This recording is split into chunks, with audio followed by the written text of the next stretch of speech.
feel like the real MVP. I feel like I should give a speech. I feel like I deserve a ring. I feel like the highlight if you know what I mean. I can wear my pride on my sleeve. I can do things you only dream. I feel like the greatest thing. I'm sorry if this comes off cocky. I'm just feeling myself. I'm just feeling myself. Don't know if you could tell, yeah, but I'm just feeling myself. Yeah. Whoa, whoa. I feel like I married a queen. I straight up feel like royalty. I should be covered in Gucci. I belong in the movies, right next to Clooney. What's up?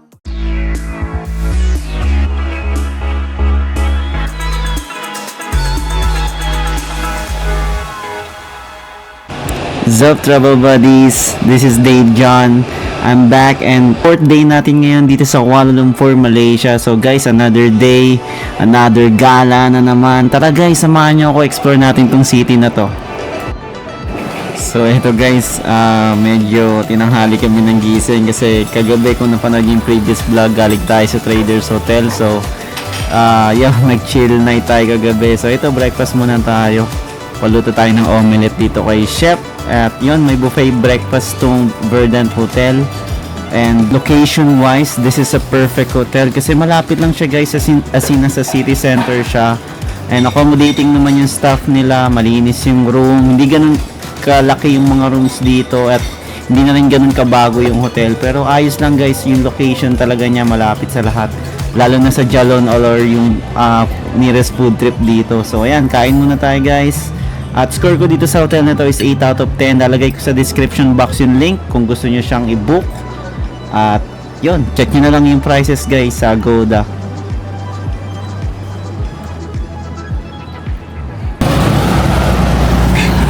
Munti kang pamadapa. Good morning, good morning, good morning. Ang sabi ni Idol.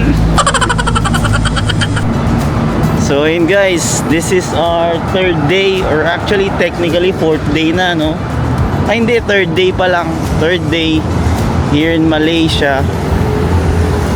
So naglalakad tayo papunta sa ating first stop this morning, ang KL Tower. So ayun, hindi na kami nag-grab kasi ang lapit lang, mga 1 kilometer, 5-minute walk. Ayun guys, so dito kitang kita na sa hotel namin or from our block, kitang kita na yung KL Tower. So lalakarin na lang natin yan, hindi na tayo mag-grab. Explore din. Dito pala kami nagstay sa city center lang, kaya malapit din talaga siya sa lahat. Dito sa Bukit Bintang, marami ring pwedeng puntahan dito eh. Hindi pa nga namin masyado na-explore. Siguro mamayang gabi pupuntahan natin. It's 10 o'clock AM now. Guys, ayan o, para lang Makati, no? Parang Pinas lang eh.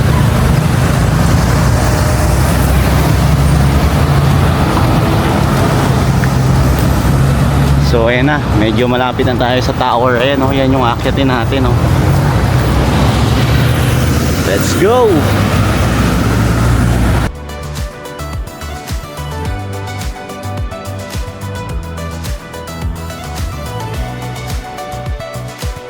Okay, so yun yung isang tower, oh. The second tallest building in the world, the Merdeka 118. And then this one is the KL Tower or Kuala Lumpur Tower. So yan yung parang 2 towers ng Malaysia.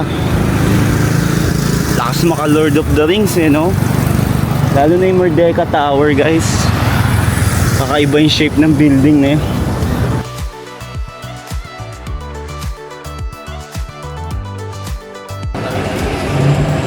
Thank you. So eto guys, nandito na tayo sa baba ng KL Tower. So binook namin din to sa Klook guys. We paid like 1,200 for the observation deck. So nasa sky deck na tayo nun. May lower floors to guys. 200 pesos yung entrance, pero kami pinili namin syempre yung mas mataas para mas makita natin yung skyline ng Malaysia. Para rin makita natin or ma-appreciate natin yung Petronas Tower, yung Merdeka 118, kasi kita natin siya from this building or from this tower eh. So ayan yung lower deck guys. So pinili natin sa taas.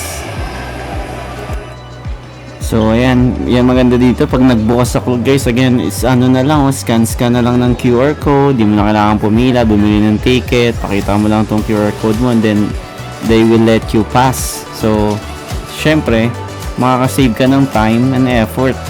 Sobrang dali na. Ayan, nandito na tayo sa sky deck. So tara guys, let's go.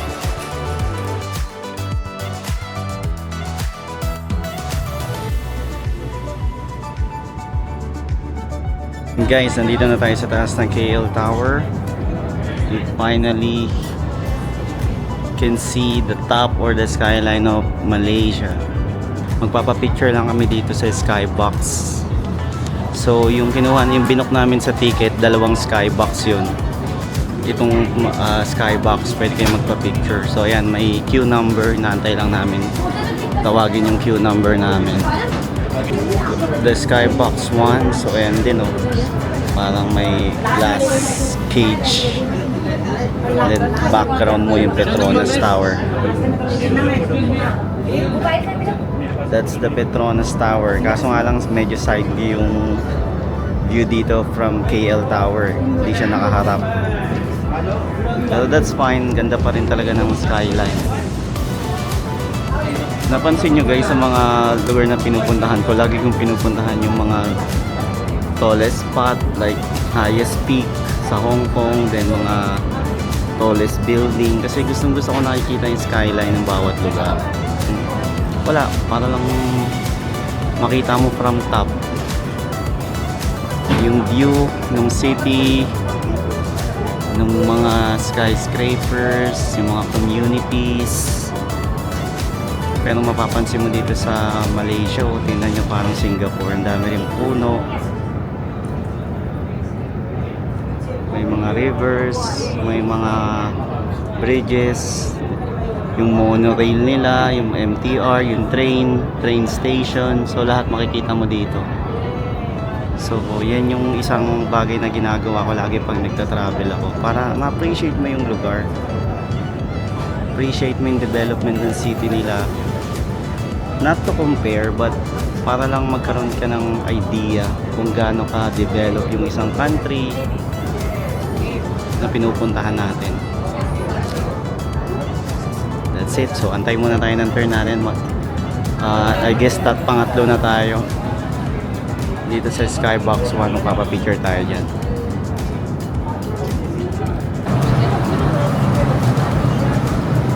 So yun guys, ito yung skybox. So ganda guys, transparent to. Tapos background mo Petronas Tower. Okay, open your hand. 1, 2, 3. Okay, do like this. Okay. Guys, nandito na ako sa skybox. Ang taas guys.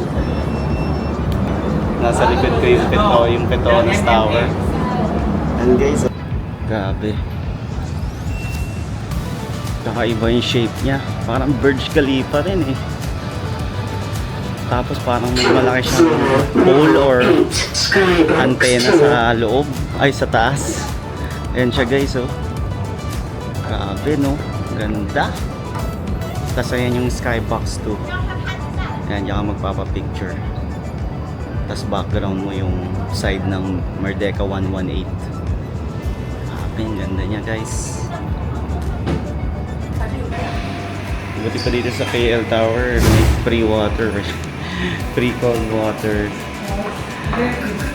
Sa dami ng tower na or sa sky deck, viewing deck na napuntahan ko, dito lang may free water. May charging station pa, aircon pa. So pagtapos ng mainitan sa labas, dito ako magko-cool down. Diba? Ganda ng launch nila. So guys, ito pala yung mga tallest sky deck or tower in the world. Ito, napunta na namin, oh. Taipei 101, 508 meters. Yan yung goal talaga natin. Maakyat natin yung Burj Khalifa, 828 meters. Nagkaroon din yung Philippines dito, no? Wala pa yung Philippines, eh. Ayan, oh. Wala siyang red mark. Palagay ko ang magkakantatalo dyan yung sa Philippines, yung ano, yung tower ni Willie. Ano yung Willie Tower? Wawawin Tower.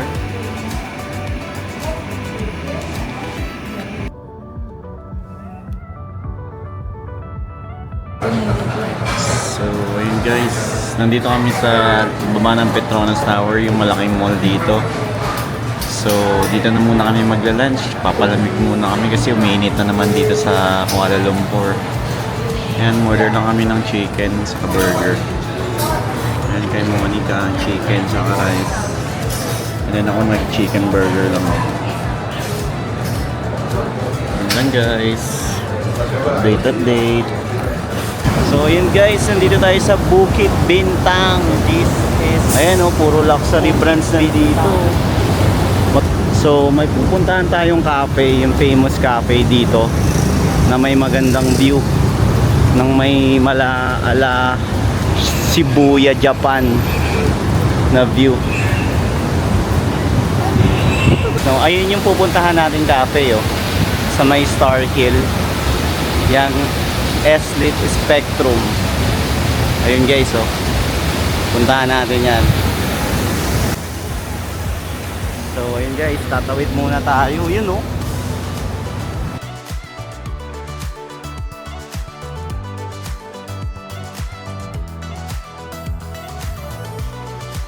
So, yan. Dito tayo pupunta sa S-Lit Spectrum. Yun, oh. Espresso Cafe, oh. Baked goods. Ayan yung mga paborito natin tambayan, eh. So, ganun lang ginagawa namin, guys. Nag-explore kami, lakad-lakad sa city. Tapos pag naiinitan na kami, tulad kanina, nandun kami sa KLCC Park. Mainit kasi guys. Alam nyo naman, itong Malaysia mas mainit sa atin kasi malapit sa equator. Kaya pag medyo nainitan na kayo, yun, pasok kayo sa mall. Parang ginagawa natin sa Pinas. Pasok kayo sa mall. Or kaya tambay kayo sa mga cafe, drink coffee, eat ice cream, or at anong pwedeng gawin para malamigan. Para pala siyang department store, no? Para siyang department store na may cafe. Ayun, nandun sa dulo. So, tara guys, puntahan natin. Gallery siya, eh. Parang gallery to guys, eh. Tapos nagsaserve sila ng food. Nasa kaya yung cafe. Samahan natin ito. Ibang cafe ito. Marami rin palang ano dito. Iba-ibang cafe. So ayan. May mall din siya sa labas. Tapos ito lang yung cafe, Camtro Cafe. So ayan guys. Dito tayo order. Let's go! Tambay tayo!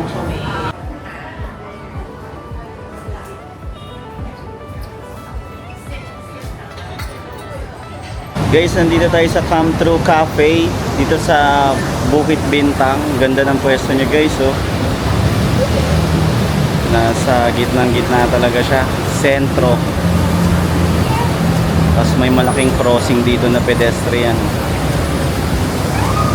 Crossing din ng mga sasakyan.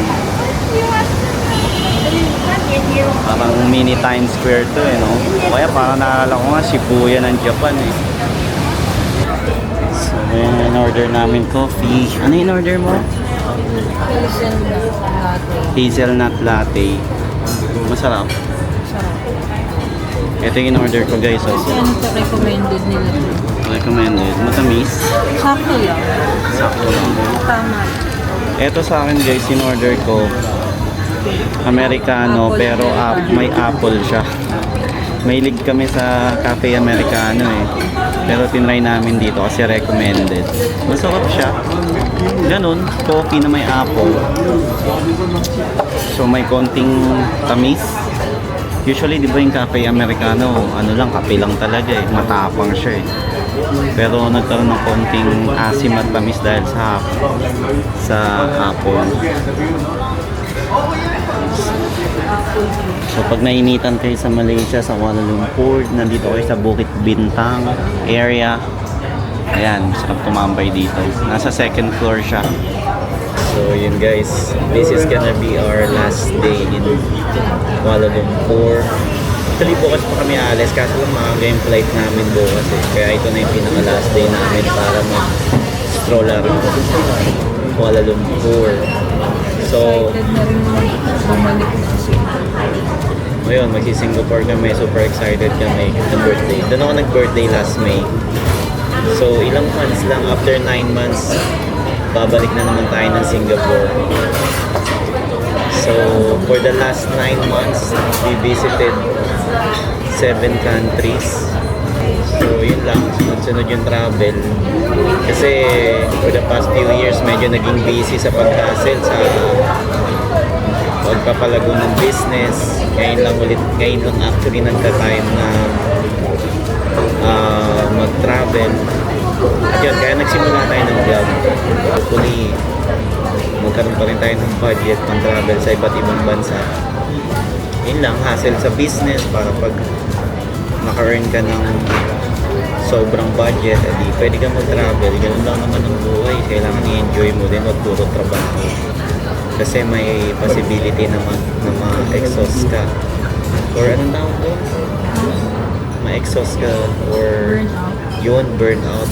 Nangyari actually sa akin yan eh. Kailangan always find time for yourself. Kailangan gumawa ka ng mga bagay na very good sa mental health mo.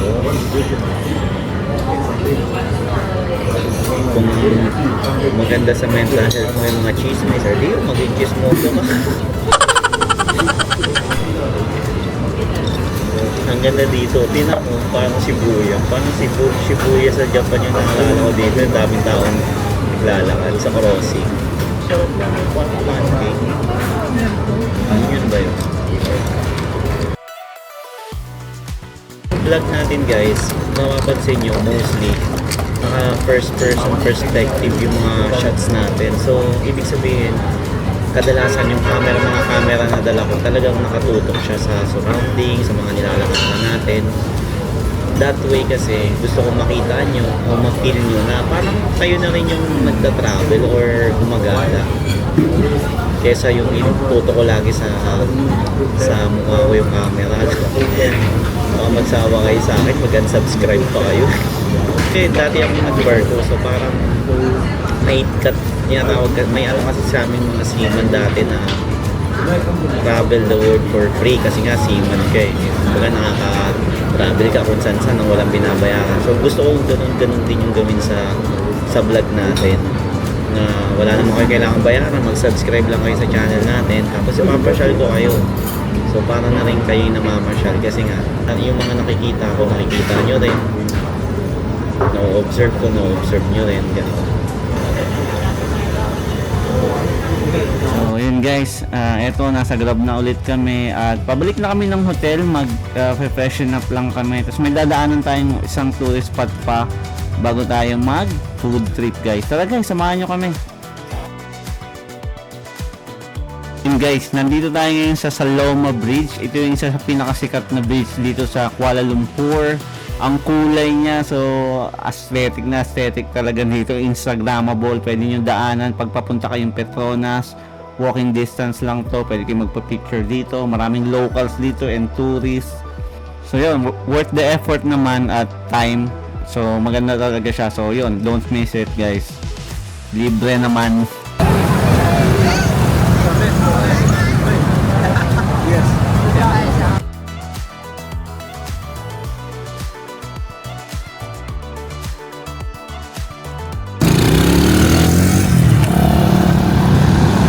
Good evening guys. So this is our 4th day here in Kuala Lumpur. Our last day. So it's 9 o'clock PM. Ayan yung Petronas paggabi guys, oh. Well lit up siya, oh. Ganda. Kala mo Tesla eh. Tesla coil eh, yung nasa red alert. Yung nagre-release ng lightning.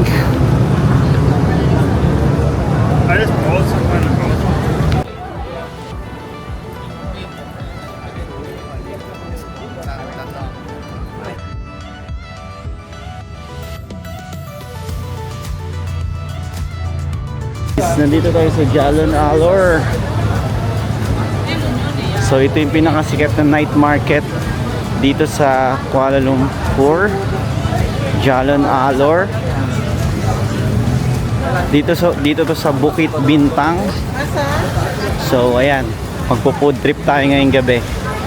First time natin mag-food trip dito sa isa sa mga night market dito sa Kuala Lumpur. Ay, nakikita ko may mga barbecue sa Ataynaw. Yung mga nadaanan namin kanina puro bar. Mamaya pagbalik papakita namin sa inyo. So unahin muna natin yung food trip. Dito na guys, ito na. We are here in Jalon Alor, famous night market here in Kuala Lumpur. Grabe guys, heaven to. Daming food trip. Hindi ako makapili ng kakainin dito. Ang haba ng street na to guys. Tapos puro food trip siya, halo-halo, different cuisine. Food trip tayo. Ano yan? Bar puro sate. Parang isaw lang guys. Parang isaw, walang isaw. Pero mukhang masarap. Puti, ano, bili na tayo. Tignan na natin agad. So ayun guys, amoy durian na. Naamoy mo? Amoy durian guys. Mabango rin pala yung durian dito. Sticky mango rice, so my favorite. Sticky mango rice. Dessert na lang. Yung lang Mamaya, parang lang ka pala yung naamoy ko, no? So meron na tayong iti-take out. May nakita na ako iti-take out mamaya. Mango sticky rice. Paborito ko yun guys, eh. Kahit sa Pinas, mahanap ako ng lago. So ito yung Jalon Alor, yung kanilang night market. So ayan, oh, daming pwedeng bilhin, oh. Sasarap. May mga fried, dito yung mga fried pusit, pork, chicken. Ito yung mga sweet meat, eh, parang sa ano, eh, sa Macau. Jerky. Where are you from, miss? Pilipinas. Ito may mga seafood dito. I don't like. Seafood, gusto mo? So yan, halo-halo dito guys. May Malaysian food, Indian food, Thai food, Singaporean, Chinese. Kaya event to guys. Naman yan, daming tao guys. Daming tao. Hindi kami makapili kung anong kakainin namin eh. Kuti muna natin. Ito parang shabu-shabu. Shabu-shabu ata ito. Ang daming broccoli. Oh. Welcome, barbecue. Sarap. Ito mga shoma. Parang gusto ko ito, parang embutido. Ito, kikiam. Order ka na. Try natin. Oo. Alin? Ayun na yung kikiam. Gusto ko yung parang kikiam. Ayun yung ano. Pili ka na lang dalawa. Tag-isa lang para matikman lang natin. Plano namin, titikim kami hanggang kaya namin. Hanggat di pa kami busog. So, konti-konti lang yung bibili namin. Kasi mahilig talaga kami sa street food. Sa Pinas, of course, yung mga favorite natin, isaw, kwek-kwek. Tapos nung nag-Taiwan kami, nagustuhan din namin yung mga street food doon. So, ganun din gagawin natin dito. What's that? Beef roll. Pork. Okay. One dish, one. So yan, titikman namin. Parang ano, a la carte lahat. Okay. This one, what's this? Fishball. Fishball, okay. Okay. Okay lang?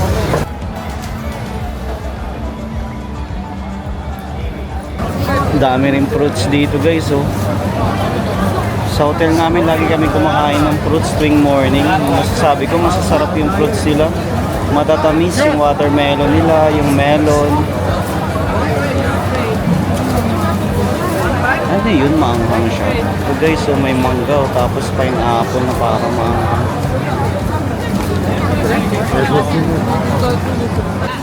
Sa Pinas guys, paborito ko laing eh. Meron kaya silang version ng laing dito. Puro fruits pa rin yung nandyan eh. Dito tayo, may squid oh. Ang lalaki ng squid guys oh. Yan ang octopus. Octopus talaga. Ayan guys, bumili kami ng pang take out na agad kaya di pa kami kumakain. Mango sticky rice, tsaka ng, ito titikman natin itong mango dragon fruit smoothie. So 10 ringgit siya, parang mga 110 pesos yung smoothies.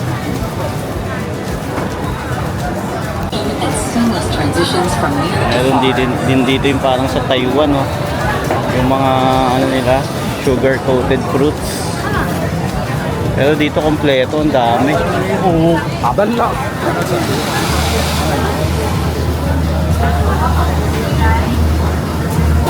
Eto, scallion pancake. Oh, di ba yan yung sa ano? Ito yung sa ano, sa Japan. Scallion, di ba? Pancake. Yan yung kinain natin. Sa Japan ba o sa Hong Kong? Sa Taiwan yun. Taiwan ba yun? Ayaw mo ng barbecue?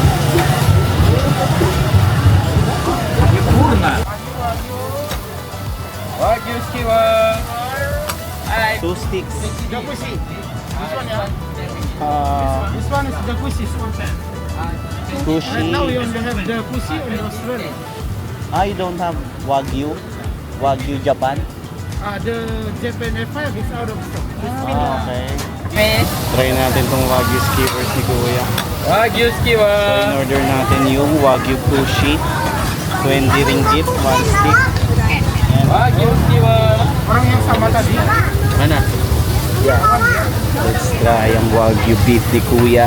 Wagyu Kung kasing skewer. sarap nun sa Wagyu Japan. skewer. Mura dito ah. Mura dito. Mura yung Wagyu dito, di ba? Sa Japan, ang mahal dito. Okay. Yo, Wagyu Ewan kung ba't Kushi. mura dito, pero let's try it. Baka naman masarap guys. Tawag dito? Smoothie. Dragon fruit and mango smoothie. So smoothie na dragon fruit tsaka mango pinaghalo. Yung mango lang nalalasahan. Sarap. Lasang mango. Yan masarap. Wagyu skewer. Hirap pumili ng kakainin dito sa Jolly Naller. Sobrang daming tinda. Iba-iba. Iba-ibang cuisine. So, gutom ka na pero sasakit pa ulo mo kasi hindi ka makapili. Sa sobrang dami ng options. Pag nasa Kuala Lumpur kayo, hindi nyo pwedeng i-miss tong lugar na to kung gusto nyo talaga mag-food trip. So, ito yung Wagyu beef. Tikman natin guys. Masarap. Tag-isa tayo, di ba? Hi, Wagyu skewer. Baka mainit pa.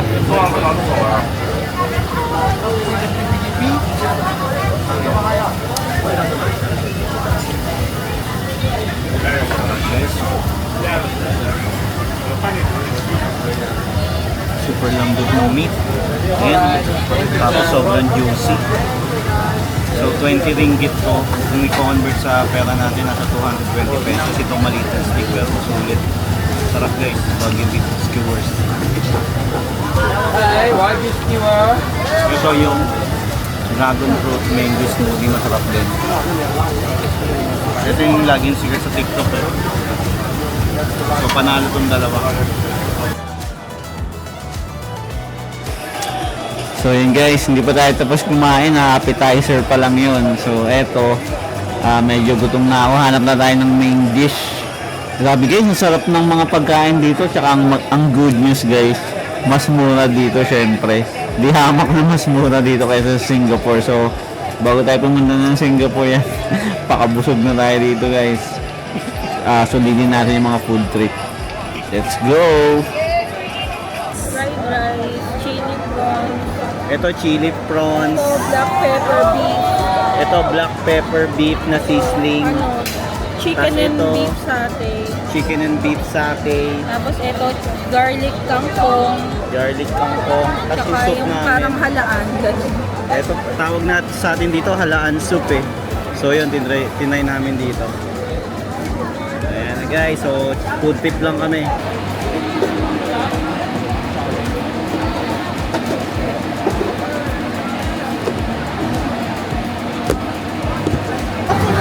So yun guys, kakatapos lang ng main course namin dito sa Jalan Alor.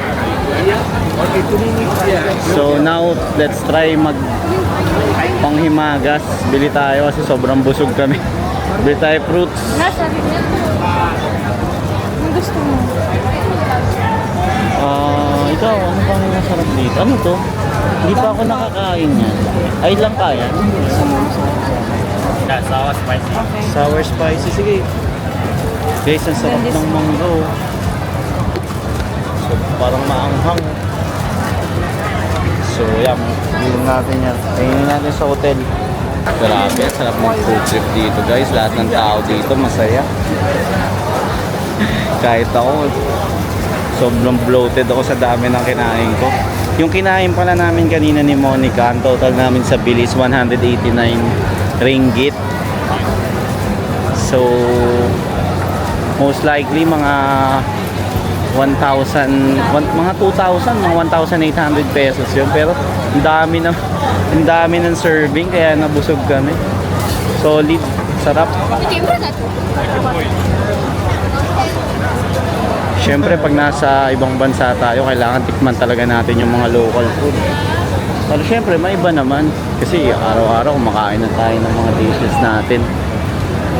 And ito yung one way na pwede natin gawin para rin siyempre maintindihan natin yung isang bansa o yung isang culture. So yung dining dito guys, may al fresco lang talaga, open lang siya. So cowboy talaga. Di naman mainit ngayong gabi kaya okay lang mag food trip. Ito yung pinaka parang red light district dito sa Kuala Lumpur, yung part na to.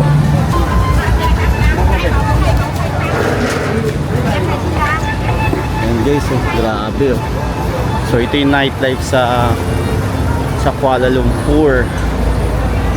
Alive na alive ang nightlife nila. So mahilig din sila mag-beer. Dito yung mga taong pumupunta para gumimik. Guys, totoo ang balita, may traffic din pala sa kanila. Itong Malaysia, traffic din. Bukas yung flight namin 10 AM. Plano namin umalis mga 6 AM pa lang. Kasi syempre hindi natin alam yung first time natin departure sa airport nila, so hindi natin alam kung gaano katagal matatapos yung mga proseso doon, so kailangan natin pumunta na maaga. Guys, ang dami rin foreigner dito. Ito yung place ng gimikan talaga dito. Siguro hanggang madaling araw to, hanggang bukas na to yung ganitong yung mga tao dito.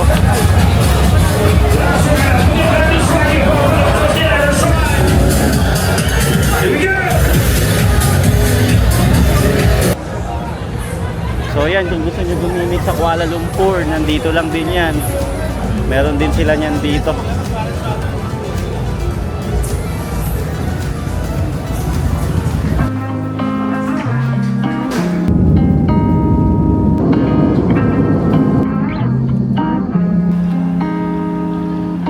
I feel like the real MVP.